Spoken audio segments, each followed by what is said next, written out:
The future of mobility is becoming increasingly diverse, and development is continuing for people who still want to stay in control of their own vehicle. BMW presents Mixed Reality, driving virtual racetracks in a real car. And today, that's already possible at the BMW driving experience. The Mercedes VISION AVTR is still a long way from production. Inspired by the movie Avatar, this concept car is designed to literally become one with its driver.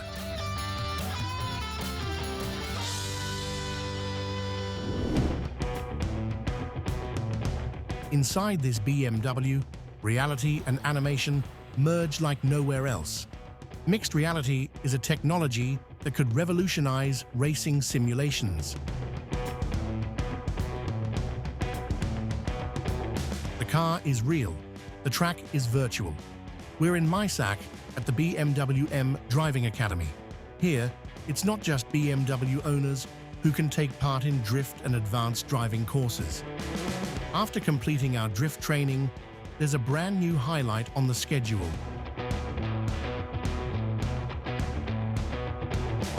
A drive through virtual reality.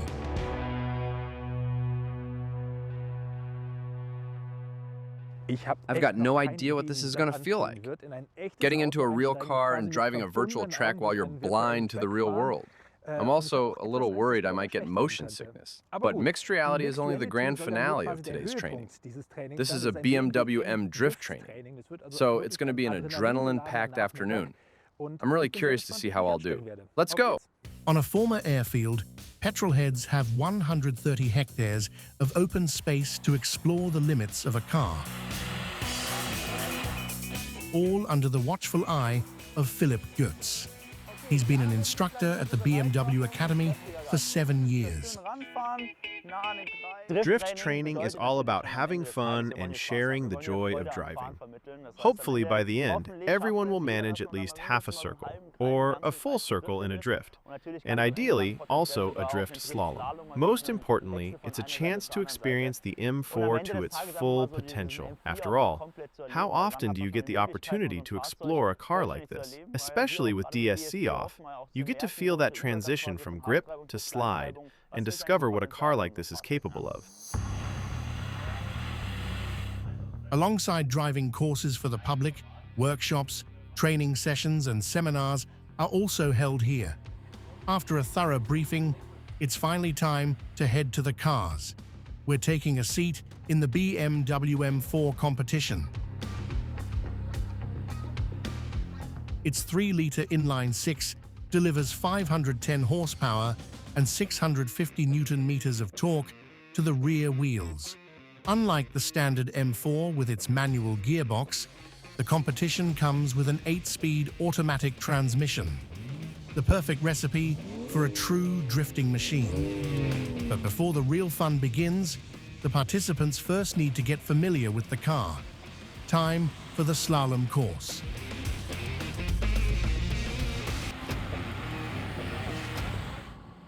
The car needs to warm up, but so do we. First, we have to get familiar with the vehicle and with the steering technique we learned in theory.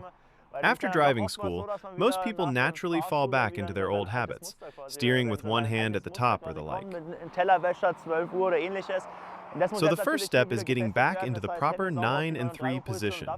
That's why we've set up this handling course, to practice clean steering, left and right, U-turns, turning lock to lock. But it's also a chance to get to know the car itself. We can try different setups, feel the differences, and simply ease our way into it. A few full emergency braking exercises round things off, and everyone's ready for the drift circle. The theory is in place. Now it's getting serious. Time to hit the drift track. The participants are getting more and more nervous. The instructor demonstrates the technique. Then it's everyone else's turn. Driver number 1 behind the wheel. We'll simply pick up where we left off. Auf geht's.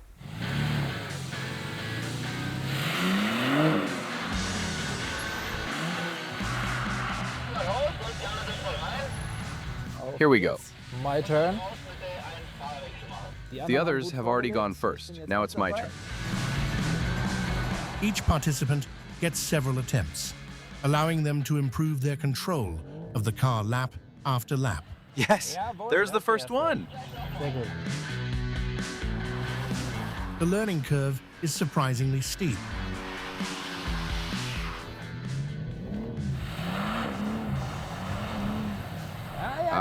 There we go.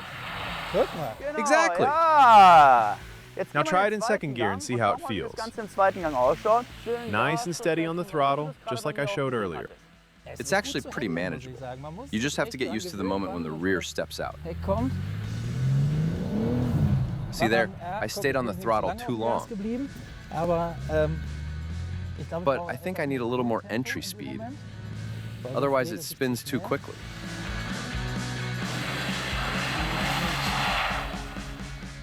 That was my first attempt. I'm actually pretty happy with it. Honestly, I expected it to be much harder. But I did manage a couple of proper drifts. I even got in a second or third throttle input a few times. Now it's all about practice, so hopefully by the end of the day, I'll be able to hold a full circle, or maybe even two.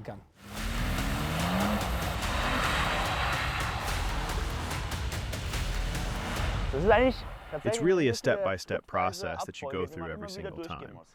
The most important thing at the beginning is to stay calm. Don't rush into it. Drifting isn't about high speeds. Especially when you're starting out, take it nice and slowly. Approach the circle, make sure DSC is switched off, otherwise the car immediately cuts engine power.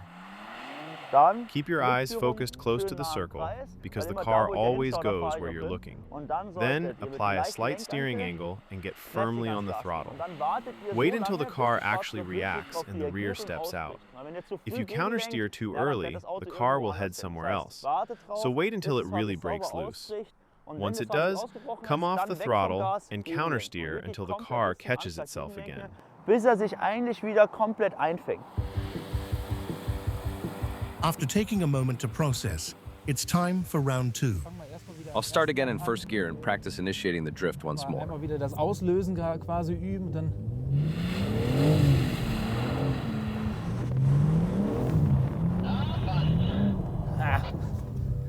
I got the steering wrong again. You usually realize right afterwards what you did wrong, but you're trying to combine so many things at once, all in a stressful situation where you're basically losing control of the car. That's really the biggest challenge. Still, it's a lot of fun, even when you mess it up.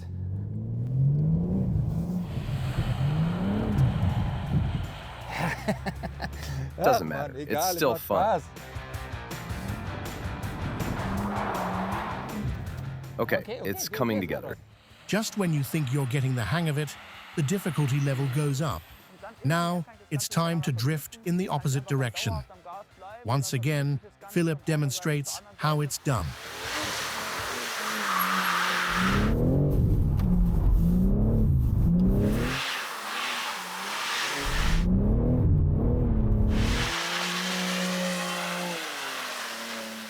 Oh boy, he just explained it, and it sounded so complicated. I'm really curious whether I can pull this off. The first attempt is probably going to end in failure.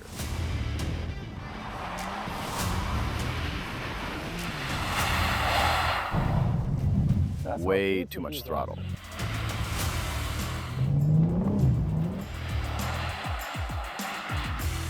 It's getting better. Slowly.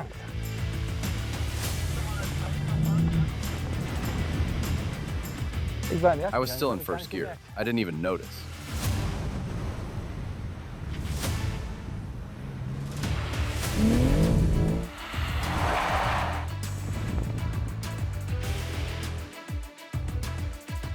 I'm the only one who spins around twice in a single circle.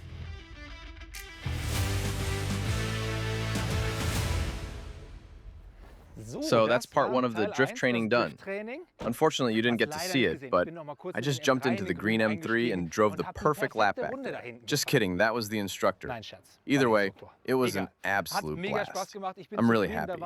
There were some really nice drift attempts. Nobody has to leave here as a drift professional. The important thing is to have fun and to learn something. So now, after a quick lunch break, it's time for the next highlight, mixed reality. And I'm really looking forward to it. First, let's define the term mixed reality. It sits somewhere between augmented reality and virtual reality. With augmented reality, our real-world view is enhanced by virtual objects. For example, digital three-dimensional information projected onto the windscreen. Virtual reality, on the other hand, places you inside a completely artificial world. The VR headset creates the perfect illusion. Mixed reality lies somewhere in between. Instead of simply adding virtual elements, it merges two worlds into one. In our case, we're driving a real car through a completely virtual environment. At its core, there are three key challenges. The first is accurately locating an object, in this case the vehicle, within a defined space. That's still relatively straightforward. The second is translating every movement of the vehicle, pitch, roll, and yaw, into the virtual world so precisely that you create a digital twin of the real car and perfectly overlay the two. That way, every movement is mirrored one-to-one. The third challenge is the driver who is also moving inside the vehicle because of the car's dynamics. Detecting those movements, evaluating them, and translating them into the virtual world without any latency is the most demanding part. Now it's time to find out what that feels like in reality, or rather, in mixed reality. Once again, the vehicle is a BMW M4. This time, however, it's equipped with cameras, sensors, and a powerful gaming PC that sends the virtual world to the VR headset without any noticeable delay. The excitement is building. We pull up to the virtual starting line. Okay, we're in now. I'm moving up to the start position. Exactly. Just stop right there. It's time to begin. Hopefully Julian won't feel sick. He does tend to suffer from motion sickness. I actually have exactly the same problem. That's probably why I was the ideal test subject for this project. The key is detecting movement and transferring it without any latency. If you can do that, there's no motion sickness. You know the feeling on a ship. When you sense movement but you don't see it, you start to feel nauseous. Here, we see the movement in the virtual world, and we physically feel it through the car. That's the big advantage over a traditional simulator. The gate is opening. Okay. Okay.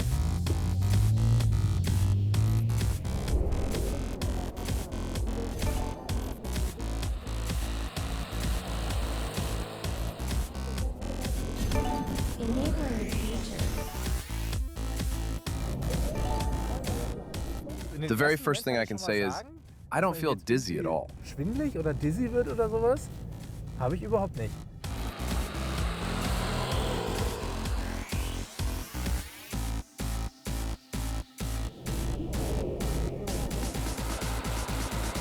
What I'm seeing here, my hands and the steering wheel, that's all real. None of that is animated. Exactly. The driving experience takes some getting used to. After all, you're basically driving blind and putting your trust entirely in the technology. But your confidence grows surprisingly quickly. All right, one last lap. I don't think I'm going to set a new track record, though.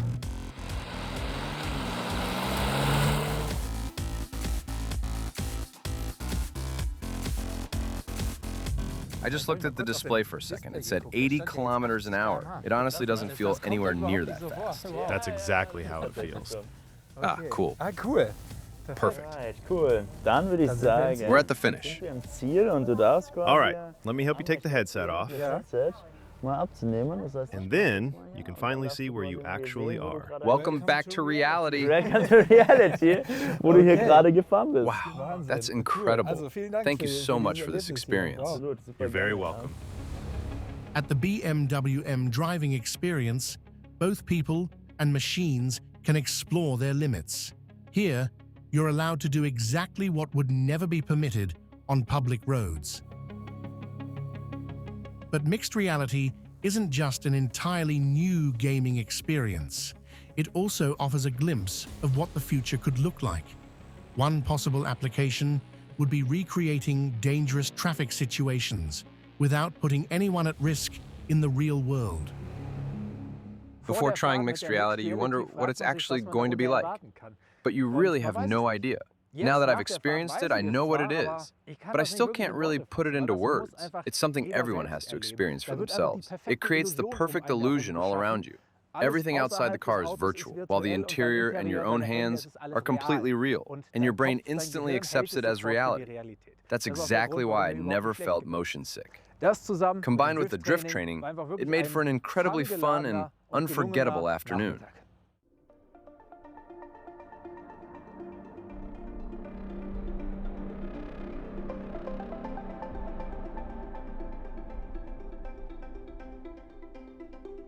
A car straight out of a science fiction movie.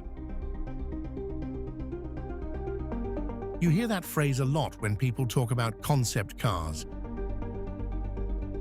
But no vehicle fits that description better than the Mercedes Vision AVTR. This futuristic vision of mobility was created together with the filmmakers behind the Avatar franchise. Back when Avatar was released, it was one of the biggest movie sensations in the world. But for anyone who somehow hasn't seen it, here's a quick explanation. The story follows the blue humanoids living on the distant moon Pandora, where they exist in harmony with nature, until humans arrive to exploit the planet's resources. Naturally, that leads to a conflict between good and evil. The film is set in the year 2154, and that's exactly the future this concept car is designed to represent, the Mercedes Vision AVTR. After making an appearance at CES in Las Vegas, the world's largest consumer electronics show, where it even drove on public roads under electric power, the concept car has now arrived in Munich. First, we'll take a closer look at its extraordinary design before stepping inside to immerse ourselves in the world of Pandora. Standing next to me is Boris from the Vision AVTR project team. Can you tell us a little about it? What message is Mercedes trying to send with the AVTR?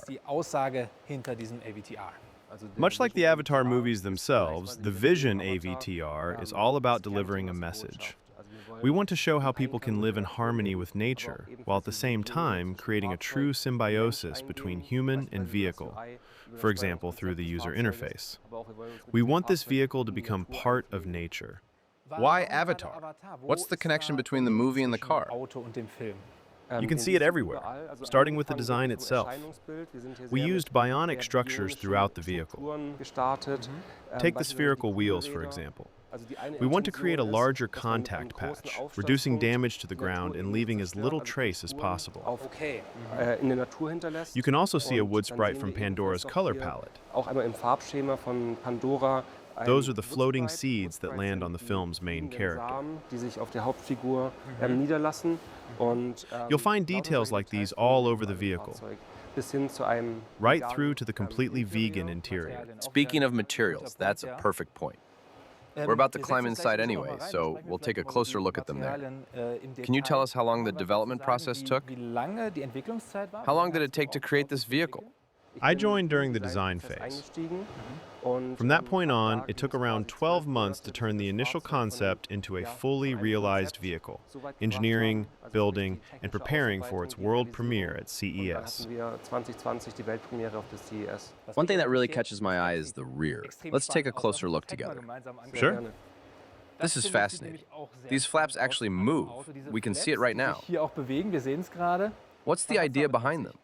We wanted to emphasize that this isn't just a machine, but almost a living organism. When the driver connects with the car through the central merge controller and enters into this symbiosis, We'll look at it in a moment. you're not only connected to the vehicle itself, but the vehicle also becomes connected to its surroundings. The car communicates with its environment by giving feedback. Let me show you. Yes, please.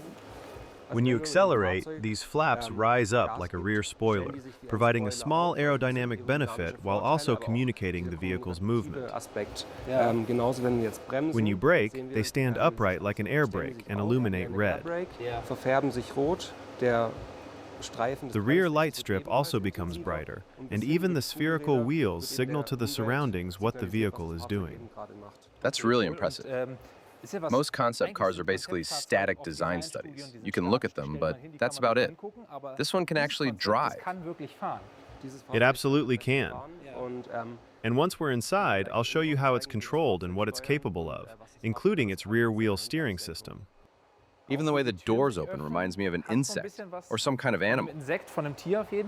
They're called butterfly doors for a reason. Oh, wow. This is actually really comfortable. Absolutely. Tell me about the interior. What was the thinking behind it? First of all, we wanted to create a lounge-like interior. Our vision for the year 2154 assumes that cars may be fully autonomous, so we wanted the cabin to feel more like a living room. But that doesn't mean people won't still be able to drive themselves. If you want to take control, you simply place your hand here. Push forward to accelerate, pull back to brake. The really interesting part, though, is the steering concept. If you want to take a tight corner, you simply tilt the controller to the side. I can feel it vibrate. Yes, that's the front and rear wheel steering. The second feature is parallel driving, the so-called crab walk. By rotating the controller, the vehicle can move sideways by up to 30 degrees, which is particularly useful for lane changes or tight parking maneuvers. The really clever part is how intuitive it feels. You can even combine both modes, allowing you to control the car in ways we've never experienced before. Can I try it? Of course. Let me give it a go. Interesting. So you can rotate it sideways like this. Obviously, it's difficult to experience properly while we're standing still in a small display area, but it's incredibly cool. And I also want to ask about this display, which isn't really a display. What exactly have you created here? Are we looking at Pandora? This represents the next evolution of the UI. If we no longer need to drive ourselves in the future, we also won't need traditional navigation systems. Instead, this becomes an exploration mode. It allows us to visualize natural phenomena, such as magnetic fields and other things that are invisible to the naked eye. And this isn't actually a screen. If I hold my hand in front of it, there's a projector up there. This is a seamless projection created by 6 projectors. Together, they form the hyperscreen of the future, stretching from the center console all the way to the rear passengers. Earlier, we talked briefly about the materials. What makes the materials so special? Sustainability was a major focus here as well. The entire interior is vegan. Let me give you 3 examples. The first material is Dinamica, which is already used in our AMG production models. It's a synthetic Alcantara-like material that's lightweight, extremely durable, and proven in motorsport. The second material is this blue fabric used in the seats and even in the headliner. It's made entirely from recycled PET bottles. More specifically, it's recycled ocean plastic. PET bottles recovered from the world's oceans and transformed into this material. Finally, there's this wood-like surface. It's actually made from lianas. Since lianas naturally overgrow tropical forests, they're a renewable resource, and using them helps preserve the rainforest. Am I hearing a heartbeat? Is that the heartbeat of the car? Exactly. When you connect with the vehicle through the merge controller, it also monitors your vital signs. Micro radar sensors integrated into the seats measure your breathing and your heartbeat, synchronizing them with the vehicle. So in the future, your car might actually be able to tell you when it's time to see a doctor and get a checkup. That's absolutely possible. Cool. I've also heard that James Cameron, the director of Avatar, was personally involved in developing the vehicle. How did that work? It really was a close partnership. James Cameron's production and design teams worked directly with us, and both sides learned a tremendous amount from one another. James Cameron eben hier mit involviert. The goal was to think beyond traditional automotive design Einfach hier im Advanced Design Bereich auch and draw inspiration from the creative minds behind the films. Produzenten des Films zu inspirieren. Bringing personal mobility into harmony with nature is certainly an inspiring vision. Whether environmentally friendly materials and a car that behaves like a living organism can truly solve a global environmental problem is another question entirely. But the Vision AVTR isn't really intended to save the planet. Instead, it's designed to deliver a message, to treat nature with greater respect.